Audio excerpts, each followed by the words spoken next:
Et on se retrouve donc pour cette revue de presse de l'économie.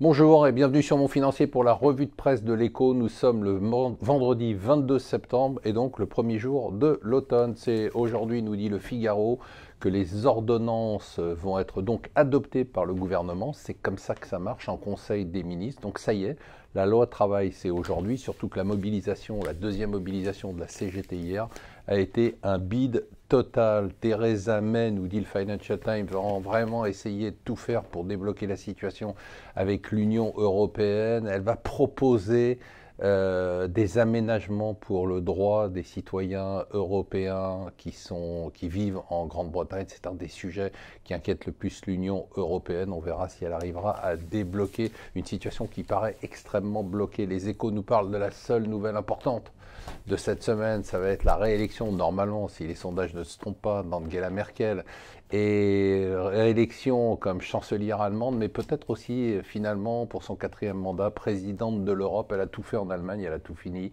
Il lui reste donc à faire de l'Europe une Europe unie qui va de l'avant. Avec Macron, elle pourrait le faire. D'ailleurs, les Échos nous disent il y a déjà 2 projets franco-allemands sur les rails. Un mariage à nouveau sur la table, Alstom et Siemens, et peut-être un mariage entre la Commerzbank et la BNP. Pourquoi pas, ça serait quand même incroyable. Changement, nous dit les Échos, enfin c'est moi qui dis ça, dans le classement des grandes fortunes mondiales, enfin, Liliane Bettencourt est donc décédée à 94 ans.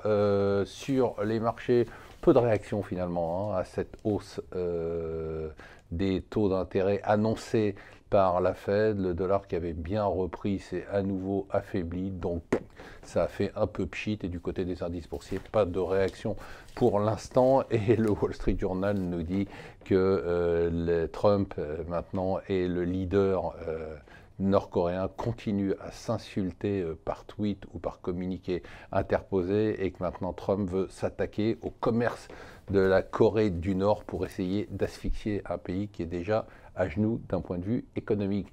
Voilà, ce soir, n'oubliez pas, c'est votre argent. Exceptionnellement, pas de diffusion à 19h, diffusion samedi à 21h, dimanche à midi et en replay. Je vous souhaite une bonne journée.